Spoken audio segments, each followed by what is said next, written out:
하나님의 은혜와 평안이 여러분 심령과 삶 가운데 가득하기를 기원합니다. 미국의 카일 아이들먼 목사님이 지은 팬인가 제자인가라는 제목의 책이 있습니다. 원래 영어 제목은 Not a fan, 팬이 아닙니다. 그런 제목의 책인데 우리말로 번역할 때 제목을 팬인가 제자인가라는 제목으로 번역 출판했습니다. 여러분, 팬이 누구입니까? 누군가를 열정적으로 좋아하는 사람이 팬입니다. 제자는 누구입니까? 제자는 스승을 따라가는 사람, 스승에게 배우는 사람, 스승을 닮아가는 사람이 제자입니다. 그 책에서 저자는 이렇게 강조합니다. 예수님이 예수님 당시의 사람들뿐만 아니라 오늘 이 시대에도 주님께 나오는 모든 사람들이 예수님의 팬이 아니라 예수님의 제자가 되기를 원하신다고, 예수님과 세상을 함께 붙들고 왔다 갔다 하는 사람의 그런 신앙생활이 아니라 오직 예수님만 붙잡고 예수님만 바라보고 예수님만 의지하면서 주님의 신실한 제자로 살아가기를 원하신다고 그 책에서 강조합니다. 그러면서 아이들만 목사님은 팬에 대하여 정의를 다시 이렇게 내립니다. 팬은 누구인가? 와서 환호하다가 슬그머니 사라져버리는 사람. 제자는 누구인가? 와서 죽고 끝까지 섬기는 사람. 예수님 앞에 나와서 육신은 죽고 옛생활은 죽고 새 사람으로 새 생명을 얻고 하나님을 섬기고 예수님을 섬기는 그런 사람이 제자라고. 팬에 대한 증상을 그분은 그 책에서 몇 가지로 이야기합니다. 팬은 단순한 열광을 진정한 헌신으로 착각한다. 팬은 행동하지 않고 말로만 때우려고 한다. 팬은 예수님에 관한 지식을 깊은 친밀감으로 오해한다. 팬의 가장 흔한 증상은 자신이 제자라고 절대적으로 확신한다. 실제로는 제자의 삶을 살지 않으면서 팬으로 살아가면서 마치 제자인 것처럼 착각하고 확신하며 살아가는 사람이 많다는 것입니다. 여러분, 팬을 보십시오. 운동선수나 연예인이나 어떤 정치인의 팬으로 살아가는 사람들은요, 굉장히 헌신적입니다. 시간을 드립니다. 물질을 드립니다. 열정적으로 환호합니다. 그러다가 어떤 계기에 자기 마음에 들지 않으면 돌아섭니다. 돌아서는 정도가 아니라 적대적으로 돌아섭니다. 그렇게 좋아했던 대상인데 이제는 아주 그 사람에 대하여 반대자로 돌아서서 살아가는 것을 우리는 세상에서 많이 볼 수가 있습니다. 교회 안에도 지금 이 자리에도 여러분, 예수님의 팬이 참 많습니다. 예수님의 팬은 어떤 사람들입니까? 예수님이 너무 좋아요. 예수님 따라가는 것, 예수님 그렇게 섬기는 것 행복합니다. 간증도 합니다. 자랑도 합니다. 그런데 어떤 문제가 생기면, 어려움이 생기면, 환난과 핍박이 다가오면 가차없이 돌아섭니다.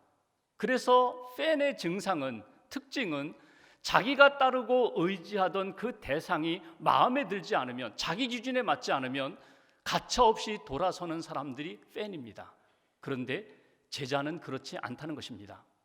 여러분 자신 한번 손을 놓고 솔직하게 답변해 보세요. 나는 예수님의 팬인가? 나는 예수님의 제자인가? 오늘 요한복음 6장에는 예수님을 향하여 몰려온 많은 사람들이 있습니다. 기적을 봅니다. 말씀을 듣습니다. 그런데 예수님께 나오는 많은 사람들 가운데 어느 때에 하나 둘씩 떠나는 사람들이 있습니다. 그런가 하면 예수님과 함께 머물러 있음에도 불구하고 말씀도 듣고 은혜도 받는 그 현장에서 믿음이 점점 떨어지는 사람, 예수님으로부터 자연스럽게 멀어져 가는 그런 사람들도 있습니다. 그런가 하면 처음에는 부족했지만, 처음에는 미숙했지만 끝까지 예수님을 따라가는 신실한 제자들도 오늘 성경에서 우리는 만날 수 있습니다. 먼저 66절 말씀 한번 보겠습니다. 66절 한 절을 같이 봉독합니다. 그때부터 그의 제자 중에서 많은 사람이 떠나가고 다시 그와 함께 다니지 아니하더라. 아멘. 여기 제자는 어떤 사람입니까? 12제자를 말하는 것이 아닙니다. 예수님이 좋아서 왔던 사람들, 뭔가 좀 들으려고 하고 뭔가 좀 얻으려고 했던 많은 사람들, 그들을 일컬어서 제자라고 표현했습니다. 그렇게 예수님 곁에 있던 사람들이 하나 둘씩 떠나고 오늘 성경에는 그의 제자 중에서 많은 사람이 떠나갔다, 이렇게 말씀합니다. 첫 번째로 우리가 주목할 사람들이 있습니다. 그 사람들은 떠나는 사람들이 있다는 것입니다. 예수님을 떠나는 사람들, 오늘날로 이야기하면 믿음의 자리에서 떠나는 사람들, 교회에서 떠나는 사람들이 있습니다. 이 사람들은 어떤 사람들입니까? 오병이어의 기적을 체험한 사람들입니다. 물고기도 먹은 사람입니다. 떡도 먹은 사람입니다. 예수님의 기적을 경험한 사람들, 그래서 예수님을 왕으로 삼고자 했던 사람들, 예수님 한 분이면은 로마 그 권력이 문제없다, 가난이 문제없다, 사회적인 부조리가 문제없다, 예수님을 왕으로 삼으면 이 모든 것들이 다 해결된다고 믿고 예수님을 따라온 사람들, 예수님을 높이는 사람들. 그런데 예수님께서 자기들 뜻대로 그렇게 행하지 않으세요.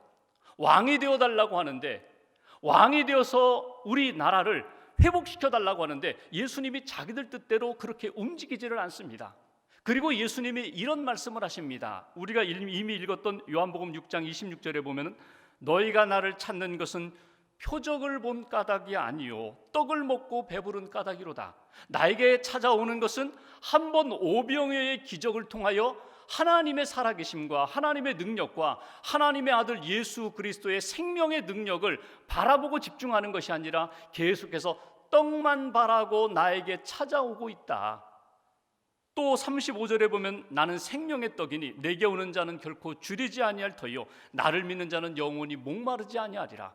자기들은 지금 떡을 달라고 하는데, 물질의 문제를 해결해 달라고 하는데 예수님은 생명의 문제가 먼저라고, 영원히 목마르지 않은 생명수를 사모하라고 예수님이 말씀하십니다.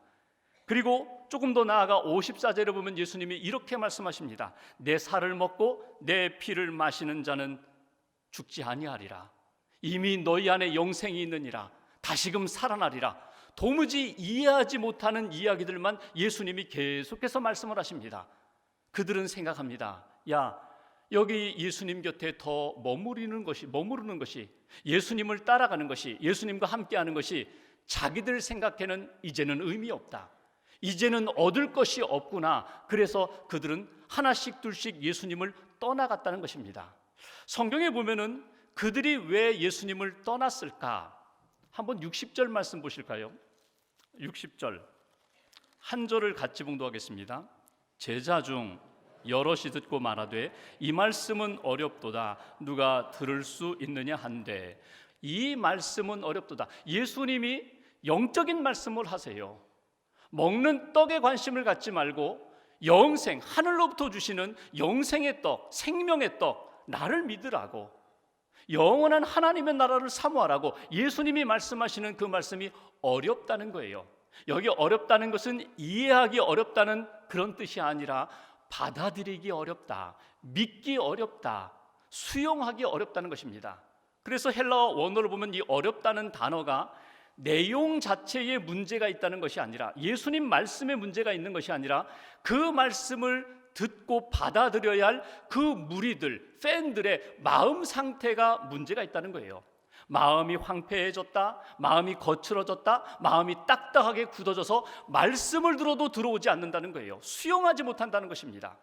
예수님의 씨 뿌리는 자의 비유에 나오는 것처럼 씨를 뿌리는데 길가에 떨어지고 돌밭에 떨어지고 가시덤불에 떨어진 그 씨앗이 제대로 뿌리를 내리지 못하고 열매를 맺지 못하는 것처럼, 주님의 말씀을 들으면서도 그들의 마음이 황폐해져서, 그들의 마음이 딱딱해져서, 그들의 마음이 완악해져서 하나님의 말씀, 예수님의 생명의 말씀을 들어도 어렵도다, 받아들이기 어려워, 이해하기 어려워. 61절 말씀 보실까요? 제가 봉독하겠습니다. 예수께서 스스로 제자들이 이 말씀에 대하여 수군거리는 줄 아시고 이르시되 이 말이 너희에게 걸림이 되느냐? 이 말씀이 너희 안에 심령, 마음밭에 들어와 뿌리 내리지 못하고 계속해서 턱턱턱 걸림이 되느냐? 이 걸림, 걸림돌이라는 단어가 스칸달이거든요. 헬라어로. 우리가 스캔들이에요. 그러니까 뭔가 문제가 생긴다는 거예요. 받아들이기 어렵다는 거예요. 나만 받아들이기 어려운 것이 아니라 내 옆에 있는 사람들까지도 받아들이지 못하도록 계속해서 나도 모르게 회방하고 방해하는 그런 일들이 너희 안에 있느냐. 64절 말씀 보십시오. 그러나 너희 중에 믿지 아니하는 자들이 있느니라. 결국은 너희들이 나를 떠나는 것은 말씀을 들어도 너희 마음밭이 딱딱하게 굳어져서 받아들이지 못하고 걸림이 되고, 그 모든 것의 가장 중요한 원인은 믿음이 없기 때문이다. 주님을 향하여 나올 때에 정말 진리의 말씀을 사모하고 믿고자 하는 마음이 없기 때문이다. 말씀을 주셨는데 그 말씀을 받아들이면서 세상의 가치 기준으로, 내 판단과 내 경험과 내 기준으로 그 말씀을 대하기 때문에 결국 믿음의 마음이 없기 때문에 너희들이 그 말씀을 들어도 나를 떠나는 자들이 되었구나 안타까워하시면서 주님이 주시는 말씀입니다. 여러분, 우리가 하나님의 말씀을 들어요. 성경을 읽고 말씀을 듣고 그 말씀을 묵상해요. 진리의 말씀을 모르면 이 말씀이 하나님이 내게 주신 생명의 말씀, 복음이라는 것을 우리가 모르면 아무리 들어도 그 말씀이 와닿지가 않아요. 관심을 주님께 기울이지 않으면 그 말씀을 통하여 이 말씀이 나를 위한 말씀이고 이 말씀을 통하여 내 영혼이 회복될 수 있다는 믿음과 관심과 집중이 이루어지지 않으면 그 말씀을 그냥 지나가게 되어버립니다. 그 말씀이 내 안에서 생명의 역사를 만들지 못해요. 성령님은 끊임없이 내 안에서 그 말씀으로 회복되라고 그렇게 역사하시는데 관심이 없어요. 집중하지 않아요. 진리가 무엇인지 도무지 이해되지 않아요. 그러면 결국은 그냥 흘러가 버린다는 것입니다. 오늘 예수님이 안타까워하시면서 오늘 너희들이 왜 나를 떠나게 되느냐, 말씀을 들었음에도 불구하고 믿음이 없기 때문이다. 그 말씀에 순종하고자 하는 의지가 없으면 결국은 너희들도 떠날 수밖에 없어. 제자들에게 오늘 우리들에게 주시는 말씀입니다. 여러분, 가나안 교인이라는 말 들어보셨죠? 여기 가나안 교인 없으시죠? 가나안 성도, 교회 오셨으니까. 가나안 교인은 어떤 사람들입니까? 가나안, 거꾸로 해보십시오. 안나가 교인이 가나안 교인이에요. 하나님을 믿어요. 믿는다고 생각해요. 예수님도 믿는다고 생각해요. 구원받았다고도 생각해요. 그런데 나는 이제 교회 안 나가. 교회 안 나오는 사람들, 나가기를 거부하는 사람들, 그러면서 그냥 인터넷으로 설교 듣고 인터넷으로 예배드리면서 편하게 그렇게 신앙생활을 하려고 하는 사람들을 가나안 교인, 가나안 성도라고 그렇게 이야기합니다. 이 가나안 교인에 대하여 많은 연구를 한 분이 정재영 교수님이세요. 실천신학대학 교수님. 이분이 지난달 11월 30일에 또 하나의 보고서를 내놓았습니다. 지난 5년 동안 우리 교회 안에 얼마나 많은 가나안 교인들이 일어났는가, 얼마나 많은 가나안 교인들이 생겼는가. 그분의 보고서는 이렇게 이야기합니다. 시간이 흐르면 흐를수록 가나안 교인들이 점점 많아진다는 거예요. 그 가나안 교인들은 어떤 사람들인가? 처음 교회에 나와서 1년, 2년 신앙생활했던 그런 사람들이 아닙니다. 그런 사람들보다 어떤 사람들이 가나안 교인이 많아요?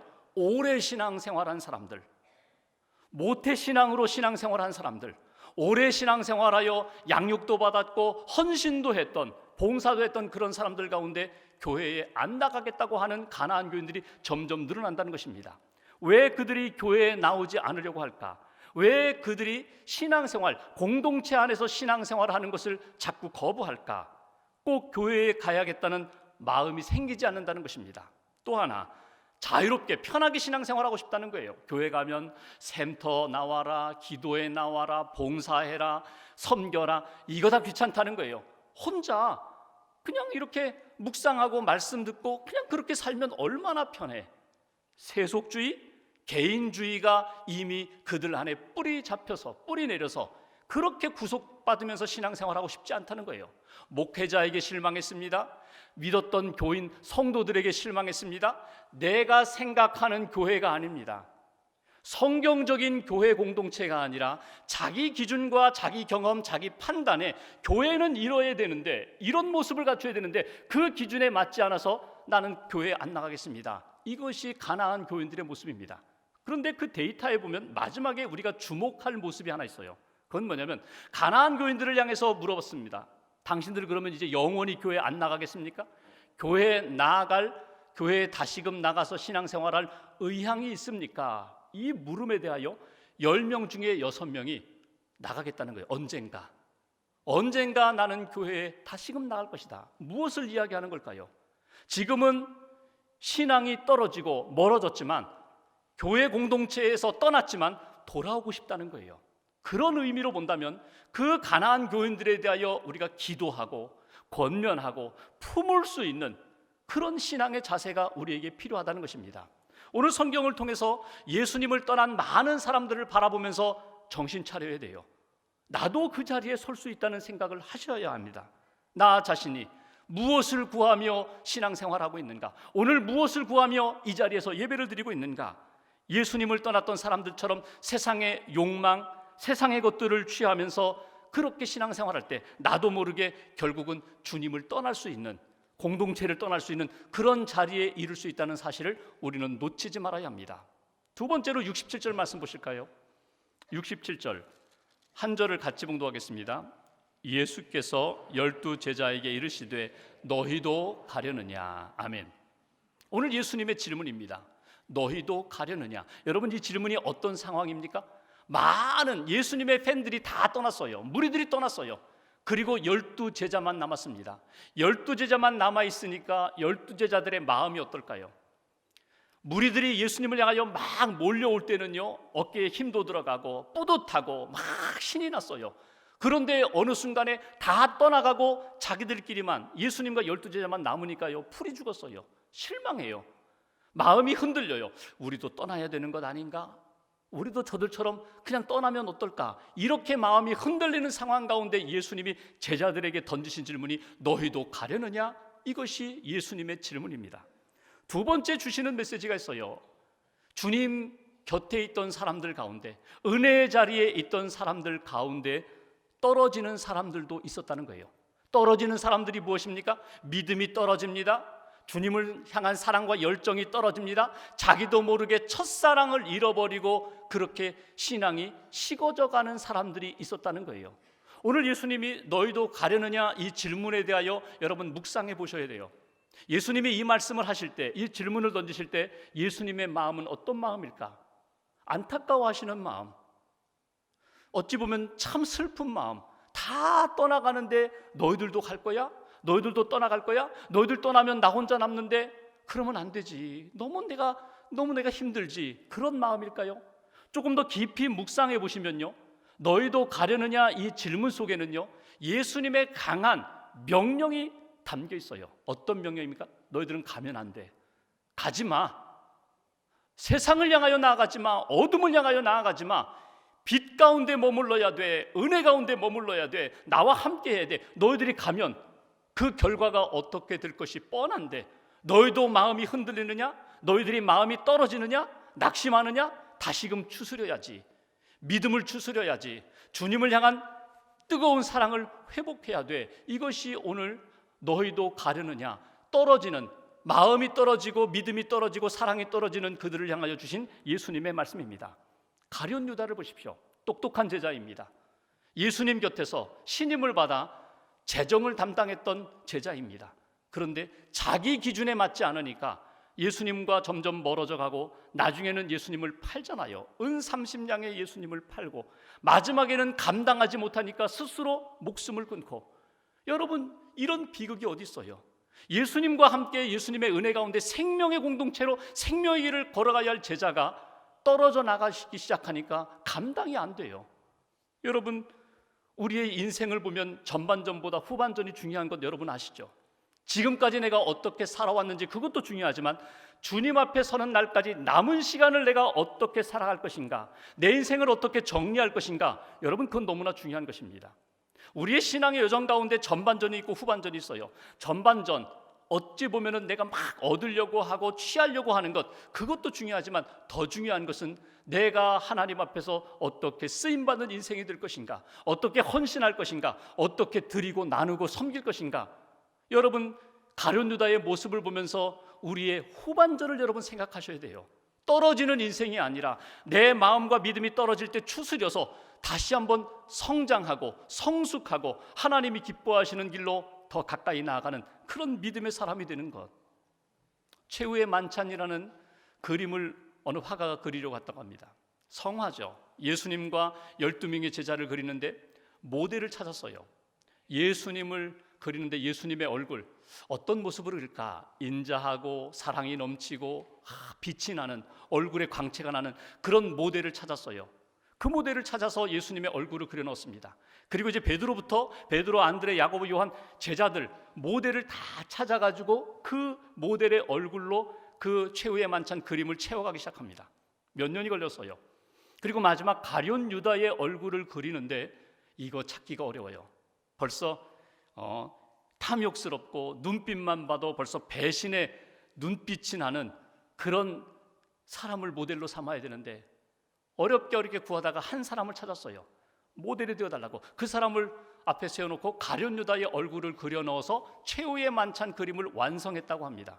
근데 그림이 다 완성된 다음에 이 가룟 유다 모델이 막 실망하고 낙심하고 눈물 흘리면서 그냥 풀이 죽었어요. 왜 그러냐고. 저 기억하지 못하십니까? 저도 선생님의 모델이 된 적이 있었는데 아무리 생각해도 기억이 나지 않는다고. 몇 년 전에 예수님의 모델이 되어달라고 저를 부르셔서 예수님의 얼굴로 그려주셨잖아요. 여러분 무엇을 의미할까요? 예수님의 얼굴이 여러분 떨어져 나가기 시작하면 어디까지 가요? 가룟 유다의 얼굴까지 가요. 우리의 신앙의 여정 가운데 내가 은혜의 현장에 지금 머물러 있다고 해서 안일하게 방심하며 그렇게 살다 보면은 붙잡지 아니하고 매달리지 아니하고 열심으로 경건에 힘쓰지 않으면 나도 모르게 미끄러지고 떨어져 버리면 거기까지 이르게 된다는 것입니다. 그래서 오늘 부름받은 주님의 자녀라면, 부름받은 주님의 제자들이라면 믿음이 흔들리고 주님으로부터 멀어져 가는 그런 상황이 될 때 빨리 추스리시라는 거예요. 믿음을 추스리시고 주님을 향한 사랑을 추스리시고 말씀을 붙잡으면서 하나님 앞에 다시 한번 회복되는 그런 믿음의 인생 걸어가시기를 주님의 이름으로 기원합니다. 마지막 세 번째, 오늘 68절 69절 말씀 보십시오. 68절 69절 두 절 같이 봉독합니다. 시몬 베드로가 대답하되 주여 영생의 말씀이 주께 있사오니 우리가 누구에게로 가오리이까? 우리가 주는 하나님의 거룩하신 자이신 줄 믿고 알았사옵나이다. 아멘. 베드로의 고백입니다. 베드로는 이렇게 고백을 합니다. 너희도 가려느냐? 주님, 우리가 누구에게로 가겠습니까? 세 번역에 보면 그렇게 돼 있어요. 우리가 누구에게로 가겠습니까? 영생의 말씀이 주께 있사온데, 영생의 말씀이 여기 있는데 우리가 영생의 말씀을 떠나서 어디로 가겠습니까? 누구에게로 가겠습니까? 저는 안 가겠습니다. 끝까지 주님을 따르겠습니다. 이것이 베드로의 믿음의 고백이면서 확신입니다. 오늘 예수님 곁에 있던 많은 사람들 가운데 주님이 우리에게 원하는 제자의 삶은 무엇인가? 끝까지 주님을 따르겠다고 다짐하며 그 길을 걸어가는 주님의 제자들, 그 삶을 주님이 원하신다는 것입니다. 베드로를 보십시오. 베드로가 처음에 제자의 길에 들어설 때 언제 어떤 상황에서 들어섰어요? 그가 갈릴리 호수에서 밤새도록 그물을 던지면서 물고기를 잡고자 했는데 한 마리도 잡지 못했어요. 빈 그물을 손에 쥐고 있는 그 새벽에 예수님이 찾아오셔서 말씀하십니다. 저 깊은 데로 가서 그물을 던져라. 자기 생각에는 맞지가 않아요. 자기 경험에 맞지 않아요. 근데 주님이 선생님, 낯선 선생님이 와서 그물을 던지라고 하니까 깊은 곳에 가서 그물을 던졌어요. 물고기가, 그물이 찢어질 정도로 물고기가 많이 잡혔어요. 베드로가 예수님 앞에 무릎 꿇고 이야기합니다. 저는 죄인입니다. 저를 떠나소서. 아니야, 너는 이제까지는 물고기 잡는 어부였지만 이제부터는 사람을 낚는 어부가 되리라. 사람을 구원하는 어부가 되리라. 그러면서 제자가 되었잖아요. 기적의 사건을 경험하면서 제자로 시작된 삶이 베드로의 삶입니다. 마태복음 16장 16절에 주는 그리스도시요 살아계신 하나님의 아들입니다. 사람들은 뭐라고 할지 모르지만 예수님, 당신은 나의 주님이 되십니다. 하나님이 보내신 메시아입니다. 주님, 나는 주님을 끝까지 따르겠습니다. 살아계신 하나님의 아들이심을 믿습니다. 이게 베드로의 고백입니다. 오늘 뭐라고 고백합니까? 제가 어디로 가겠습니까? 영생의 말씀이 주님께 있사온데 주님을 떠나면 제 삶이 황폐해질 것이 뻔한데 어둠의 자식이 될 것이 뻔한데 제가 어디로 가겠습니까? 저는 끝까지 주님을 따라가겠습니다. 이것이 오늘 베드로의 고백입니다. 69절 말씀 보십시오. 이렇게 말씀합니다. 우리가 주는 하나님의 거룩하신 자인 줄 믿고 알았습니다. 알고 믿은 것이 아니라 믿고 알았습니다. 주님을 향하여 나아와 믿음으로 고백하며 말씀을 믿음으로 받는 순간 깨달았습니다. 내가 갈 길을 알게 되었습니다. 저는 그 길을, 제자의 길을 걷겠습니다. 이것이 오늘 베드로의 고백입니다. 여러분, 우리의 인생 가운데 정말 내가 붙들어야 할 것이 무엇인가? 여러분 다시 한번 여러분 자신에게 질문하고 답을 찾아보십시오. 나는 무엇을 붙들고 있는가? 내가 정말 예수님의 제자로 산다면 나는 무엇을 붙들어야 하는가? 오늘 베드로가 고백한 것처럼 영생의 말씀이 여기 있는데, 영생의 말씀이 주님께 있는데 제가 무엇을 붙잡겠습니까? 누구를 따라가겠습니까? 저는 오직 주님만 따라가겠습니다. 영성신학자인 게리 토마스가 지은 뿌리 깊은 영성은 흔들리지 않는다라는 책에 보면은 그리스도의 영성, 예수 그리스도를 믿는 제자의 영성에 대하여 세 가지 특징을 이야기합니다. 첫째는 그리스도의 영성은 인간 중심적인 것이 아니라 하나님 중심적이다. 하나님이 시작하셨고 하나님이 이루어 가시고 하나님이 완성하신다. 내 믿음도 내 영성도 하나님이 주셨고 하나님이 만들어 가시고 성령님을 통하여 나를 세우실 뿐만 아니라 하나님이 온전한 뜻을 이루어 가신다. 나 중심적, 인간 중심적인 것이 아니라 하나님 중심적이라고. 또 하나, 그리스도의 영성은 타인 중심적이라는 거예요. 이기적인 그런 삶이 아니라 베풀고 나누고 하나님을 사랑하는 것과 동시에 이웃을 사랑하고 섬기는 것. 세 번째가 중요해요. 그리스도의 영성은 주관적인 경험이 아니라 객관적인 진리에 근거한다. 주관적인 경험은 무엇입니까? 신앙의 경험, 신앙의 체험 중요합니다. 그러나 그것이 내 신앙의 여정의 절대적인 것이 되어서는 안 된다는 거예요. 우리 신앙의 가장 중요한 절대적인 것은 객관적인 진리, 하나님의 말씀이 우리의 삶의 기준이 되어야 하고 하나님의 말씀을 따라 사는 인생이 흔들리지 않는 그리스도의 영성, 하나님의 자녀, 제자의 영성으로 세워질 수 있다고. 여러분 놓치지 마십시오. 언제 어디서든지 무슨 일을 만나든지 주님이 내게 무엇을 말씀하시는가, 이미 말씀으로 내게 무엇을 주셨는가, 여러분이 말씀이 내 인생의 기준이 되어야 어떤 위기와 어려움 가운데서도 우리가 길을 찾을 수가 있어요. 조종사 훈련학교에서 늘 강조하는 이야기가 있다고 합니다. 조종사 훈련할 때 여러분이 나중에 조종하게 될 때 악천후를 만날 수가 있습니다. 아주 어려운 그런 힘든 날씨 상황 가운데 여러분 감각 의지하지 마십시오. 여러분 생각과 판단 의지하지 마십시오. 계기판을 의지하십시오. 계기판. 내 생각에는 이쪽이 하늘이고 이쪽이 땅, 이쪽이 바다라고 내 생각 의지하지 마시고 계기판을 의지하라는 거예요. 계기판을 의지하면 살 수 있지만 여러분 자신의 경험, 판단, 감각 의지하면 사고 난다는 거예요. 이건 우리 신앙생활도 똑같아요. 어려움을 만났을 때 여러분 내가 몇 년 동안 신앙생활했는데 내가 얼마나 많은 헌신을 했는데 여러분의 과거 경험이나 판단 의지하지 마시고 말씀으로 돌아가십시오. 오늘 말씀이 내게 무엇을 원하시는가? 오늘 내게 무엇을 원하시는가? 그 말씀으로 돌아가 말씀 붙잡으면 하나님이 기뻐하시는 믿음의 사람으로 반듯하게 굳건히 설 수 있다는 사실입니다. 제가 한 사람 소개하고 말씀 마무리하죠. 영국의 어느 신문사 편집장이 편지를 한 통 받았어요. 그 편지 내용은 이런 것입니다. 제가 30년 동안 교회를 다녔습니다. 설교를 카운트해 보니까 3,000번이 넘는 설교를 들었습니다. 그런데 저 자신을 돌아보니까 그 많은 설교를 들었는데 기억에 남는 것이 아무것도 없습니다. 제가 왜 더 교회에 다녀야 할까요? 제가 왜 더 말씀을 들어야 할까요? 그 편지를 받아든 편집장, 믿음이 좋은 분이었던 것 같아요. 그분이 기도하고 고민하다가 이렇게 답변을 써줬다고 합니다. 저는 결혼한 지 30년이 되었습니다. 제 아내가 아침, 점심, 저녁 저에게 음식을 만들어 주었습니다. 아내가 만들어준 음식 밥을 먹고 지금까지 살았습니다. 아내가 나에게 무엇을 만들어 줬는지 기억나는 게 별로 없습니다. 그런데도 저는 이렇게 건강하게 지금도 살아 있습니다. 여러분 무슨 이야기인지 아시죠? 우리가 하나님의 말씀을 들었어요. 그렇게 많은 말씀이 내 기억 속에서 희미해지고 사라져갈 수도 있어요. 그러나 그 말씀 때문에 오늘 저와 여러분들이 이 자리에 있다는 사실을 여러분 놓치지 마십시오. 그 말씀이 나를 만들고 그 말씀이 나로 하여금 주님의 제자로 온전히 섬길 수 있도록 힘을 주신다는 사실을 여러분 놓치지 마십시오. 때로는 다 잊어버렸어요. 내가 얼마나 많은 성경 읽고 암송했는지 다 잊어버렸어요. 그런데 여러분, 성령님께서 결정적인 시간에 하나님이 이미 주셨던 말씀을 다시금 생각나게 해주십니다. 담대하라, 평안하라, 두려워하지 말라, 내가 너와 함께한다.